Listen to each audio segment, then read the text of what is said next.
Quel match de football! C'était du Joga Bonito. Ce soir, entre le FC Barcelone et Bilbao, je me suis régalé. Il y a pas mal de choses à dire, pas mal de choses positives, ce qui fait plaisir. Contrairement à d'habitude, on voit une réelle évolution, on voit une réelle cohérence. Salut les Blaugrana, j'espère que tout va bien de votre côté. On se retrouve pour une nouvelle vidéo débrief entre le match du FC Barcelone et Bilbao pour apporter un peu notre analyse sur ce match-là. Qu'est-ce qu'on en a pensé? Qu'est-ce qu'on a vu de bon ou d'un peu moins bon? Parce que oui, il y a toujours un petit côté perfectible. On va parler de tout ça durant ce débrief. Si vous voulez soutenir la chaîne, bien sûr, vous avez la possibilité de le faire à travers un abonnement qui est totalement gratuit. Ça soutient la chaîne ou encore un petit like. Merci à tous ceux qui le font et on se plonge dans ce débrief. Je disais que ce soir, je me suis régalé devant le match. C'était du flic ball. Flick a apporté avec lui une baguette magique qui a permis de bonifier certains joueurs en qui on n'avait plus espoir. Alors bien sûr, on va pas festoyer trop rapidement. Je parle évidemment de Ferran Torres. Il m'a plu durant le match. Ne m'incendiez pas s'il vous plaît. Vous savez que j'adore être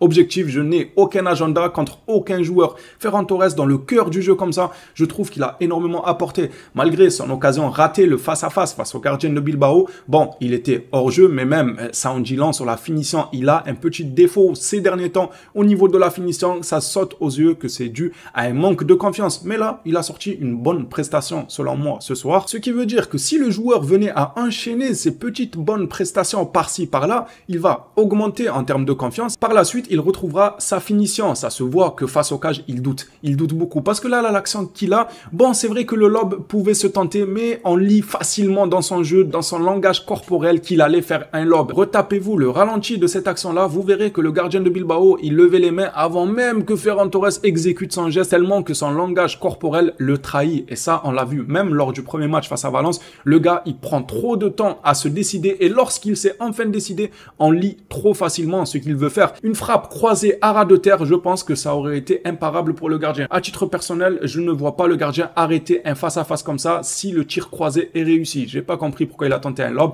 mais on ne va pas chercher non plus la petite bête. J'ai aimé sa façon de jouer, j'ai apprécié son match. Il y en a un autre qui ce soir, son match m'a mis une claque, car évidemment je lui ai tombé dessus dès la première journée de Liga. Je ne l'ai pas loupé en disant qu'il faut l'économiser, il ne faut pas lui créer des complexes, le jeter au feu trop tôt. C'est Bernal, il a sorti un match très juste techniquement, que ce soit dans l'ouverture du jeu ou dans la couverture du jeu, c'est-à-dire avec et sans ballon. Avec ballon, je l'ai trouvé très précis. Dans sa prise de décision, il a été rapide, précis, avec des ballons qui ont changé le cours du jeu. J'ai beaucoup aimé ça et même sans le ballon, j'ai suivi ses déplacements, je le trouvais très cohérent. Il m'a fait extrêmement plaisir. Moi qui voulais le protéger, ne pas le jeter au feu, il m'a contredit juste un match après. La deuxième journée, il est venu, il m'a dit « Oh, d'accord, j'ai 16 ans, d'accord, j'ai 17 ans, mais je peux être très lucide, très juste dans mes choix. » Ça m'a fait extrêmement plaisir. De toute façon, même au premier match, je ne disais pas non plus qu'il fallait le mettre au placard, ne pas l'utiliser. Non, je disais qu'il fallait qu'il ait du temps de jeu, car il a un potentiel énorme, mais il est encore très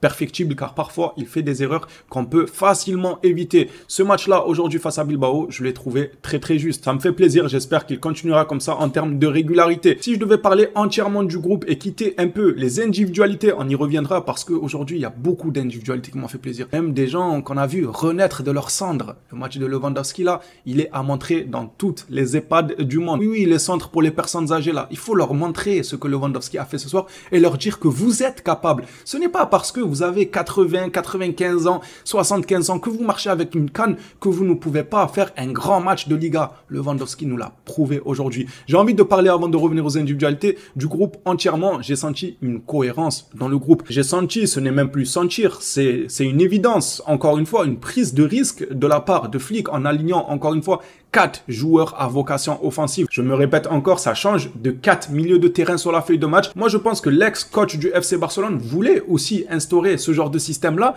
mais l'idée de mettre un 4e milieu, il partait du principe de contrôler le ballon, on contrôle le match, alors que Flick, c'est l'opposé. Ok, je vais mettre 4 offensifs, c'est une prise de risque, mais comme on dit, la meilleure défense, c'est l'attaque. Si j'attaque mon adversaire, il n'aura pas le temps de venir m'embêter devant mes cages. Par contre, si je lui mets 4 milieux de terrain pour contrôler le milieu de terrain, il aura le temps de tenter quelques assauts, il aura le temps de venir m'embêter. Et on a vu comment ça finissait les saisons dernières. Là, le fait d'avoir 4 attaquants, attention, je ne dis pas que c'est la potion magique qui va marcher à tous les matchs, parce qu'il suffit de tomber sur une équipe qui va très vite en transition pour te retrouver vite dans le pétrin avec 4 offensifs. Cependant, ce soir, j'ai trouvé que c'était très assez équilibré. Pourquoi? Parce que Lamine Yamal a fait des efforts défensifs monstrueux, parce que Rafinha a fait des efforts défensifs monstrueux, parce que Lewandowski a beaucoup décroché aussi. Il a été super intéressant, que ce soit dans les appels, contre-appels, que ce soit dans le placement, dans les passes, dans le fait d'aller chercher des fautes là où l'action était inespérée, l'action était perdue d'avance. Le gars, il mettait son corps. Pour une fois que j'ai aimé le fait qu'il mette son corps en opposition, d'habitude je le tague sur ça.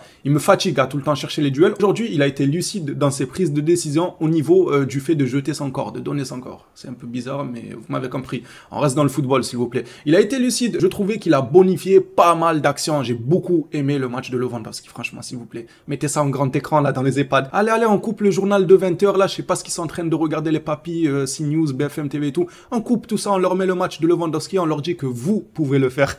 Pour conclure, du côté tactique, la prise de risque à payer du côté de Flick, c'est ce que je voulais. Un coach audacieux, qui a de l'audace, qui vient, qui te dit je joue Bilbao, je joue Valence. C'est deux équipes très compliquées à manœuvrer en Liga, mais moi j'en ai que faire que c'est compliqué à manœuvrer. Je vais t'attaquer, je vais tellement être présent dans sa surface, s'il vous plaît. Regardez quand Baldé a eu à centrer et tout, regardez combien de joueurs du Barça il y avait dans la surface. Il y en avait 4-5 joueurs du Barça dans la surface. Certes, c'était un risque à prendre, mais c'est un risque qui a payé pour la deuxième journée de Liga. Coup sur coup, tu sors avec une victoire. Alors certes, il y a des matchs où ça ne va pas passer comme je l'ai dit. Il ne faudra pas forcément leur tomber dessus, mais plutôt attendre qu'ils perfectionnent encore plus cette prise de risque-là, cette manière de jouer. J'ai beaucoup aimé les efforts défensifs de Yamal qui est venu aider Koundé sur son côté. On va pas se mentir, il avait un client sur son côté, un certain Nico Williams. Ça vous dit quelque chose? Oui, vous le connaissez, avec ce mercato-là. Bien sûr, il avait Nico Williams, ce n'était pas une mince affaire de défendre face à lui. Je trouve qu'il s'en est très très bien sorti, mais Yamal l'a beaucoup aidé. Revenons aux individualités, comme je le dis, il y en a beaucoup qui m'ont surpris aujourd'hui. Le match de Rafinha, mais c'est quoi ce poulet? C'est même plus du poulet, s'il vous plaît. Venez, on change d'expression. Ça y est, c'est fané, poulet, les gars. C'était à l'ancienne, on disait c'était du poulet. Il faut trouver une nouvelle formule pour le match de Rafinha.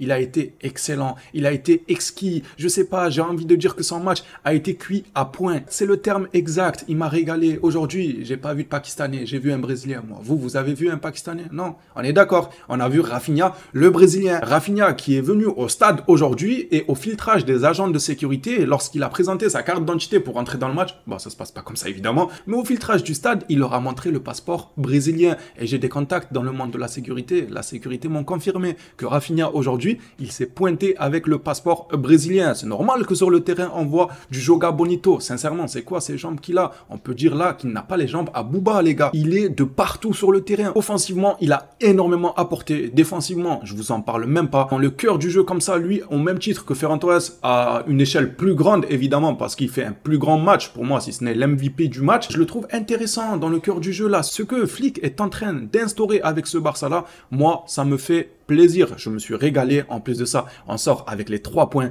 que demande le peuple. J'ai envie de dire, j'ai envie de faire un petit saut du côté défensif et parler de Koubarsi. Évidemment que ce soir, il refait encore une erreur et il n'est pas à son coup d'essai en termes d'erreur. Certes, mais je vais être clair avec vous, il n'y a pas mort d'homme car ça reste un jeune défenseur. À quel moment on va lui demander d'être parfait, de ne faire aucune erreur? C'est vrai que moi, je lui en ai voulu dès la première minute du match. Vous savez, le contrôle orienté là de Nico Williams, bon, en même temps, le gars, il bouge très très vite. C'est compliqué à suivre un Nico Williams, mais il fait un contrôle orienté à un moment, il prend de vitesse Koubarsi. Koubarsi, il lui coupe la jambe directement à la première minute du match. Je dis à Koubarsi, mais c'est pas comme ça. Imaginons, en plus, on sait que l'histoire entre le Barça et cet arbitre-là, qui a arbitré la rencontre ce soir, elle n'est pas faite d'amour et d'eau fraîche, j'ai envie de dire. On le sait qu'il y a un passif. Il nous apprécie pas forcément. Donc, quand j'ai vu Koubarsi faire cette faute directement, je dis mais à quoi tu joues? Tu veux qu'il te punisse directement? T'imagines, tu prends un jaune à la première minute. Moi, on est à la limite de la faute professionnelle. Première minute de jeu, tu prends un carton jaune. Et frérot, tu vas jouer 89 minutes du match, plus temps additionnel, avec une épée au-dessus de la tête qui risque de te tomber dessus. C'est-à-dire prendre un deuxième jaune, te fera sortir automatiquement, tu quitteras tes collègues et tu changeras l'issue du match. J'étais pas content dès la première minute cette faute-là.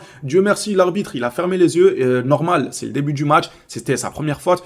Heureusement qu'il ne lui a pas mis carton jaune. D'ailleurs, il provoque un penalty. Ça aurait été rouge s'il lui avait mis jaune là. Franchement, Dieu merci. C'est juste pour dire que des erreurs, il en fait. Est-ce qu'il en fera à l'avenir? Pour moi, oui. Est-ce que c'est un défenseur talentueux? Évidemment, il est pétri de talent, mais il est encore perfectible. Et je pense, à titre personnel, que ce joueur-là a besoin Pour l'instant, en tant que jeune joueur, il a besoin d'un taulier à côté de lui, c'est-à-dire il a besoin d'un boss. Je parle pas là d'Inigo Martinez qui lui préfère s'habiller en Hugo Boss, ça compte pas. Quand je dis il a besoin d'un boss en défense, c'est pas des gens qui s'habillent avec des polos Hugo Boss, les gars, loin de là. Lui, c'est uniquement ce qu'il fait. Il n'est pas du tout rassurant défensivement parlant. Donc, un jeune joueur qui est perfectible, il ne sera pas rassuré. Il ne se dira pas si je faute un peu, si je me manque, mon collègue va rattraper mon erreur. Non, le gars, il le sait que s'il se manque, ça y est, il n'y a plus personne en défense, il n'y a plus personne pour couvrir ses erreurs. Et je pense que ça peut jouer dans la performance d'un joueur. Ça, ce n'est que mon avis. Peut-être il y en a qui me diront non, il fait n'importe quoi, blablabla et tout. C'est vrai que ça fait un certain moment que je vois Koubarsi en baisse de forme un peu, mais ça fait un certain moment aussi que je vois qu'il n'a pas forcément de taulier à côté de lui au niveau défensif. Ça, ce n'est que mon avis. De l'autre côté, le match de Baldé m'a fait extrêmement plaisir. Franchement, durant les premières minutes, le premier quart d'heure, 20, 25, 30, 35 minutes, je peux monter un peu plus aussi.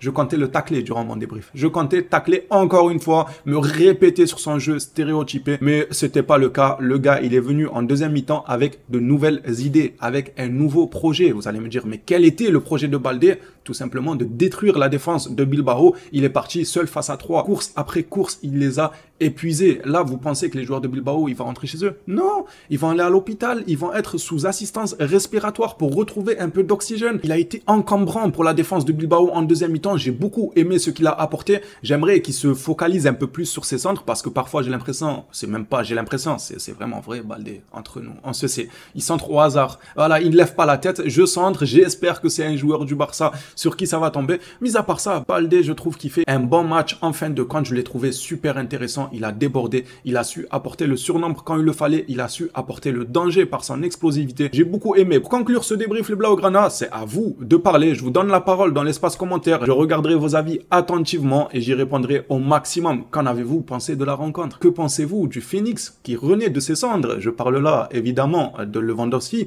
Ou bien encore, que pensez-vous du requin qui échappe aux pêcheurs? Je parle là de Ferran Torres. Il a échappé aux pêcheurs, les gars. Ça a essayé de le pêcher. On a essayé de le faire depuis je ne sais combien de temps. Bon, c'est pas pour autant qu'on va arrêter de le faire. Hein. Comme je l'ai dit, je vais exiger de la régularité. C'est pas parce que tu as fait un bon match, on va arrêter de vouloir te pêcher dans les eaux troubles. Ne crois surtout pas ça. On va continuer à te chasser, Ferran le requin. Franchement, aujourd'hui, il a échappé aux pêcheurs, j'ai envie de dire. Il est sain et sauf. Les Blaugrana, à vous de jouer dans l'espace commentaire. Je suis super heureux. Deuxième match, deuxième victoire. On empoche 5 points d'avance sur notre rival là, le Real Madrid. Évidemment, c'est avant leur rencontre de demain, mais il y a de quoi faire le plein de confiance. Les Blaugrana, merci à tous ceux qui soutiennent la chaîne. On s'attrape à la prochaine vidéo sur le Barça. D'ici là, prenez soin de vous les phénomènes.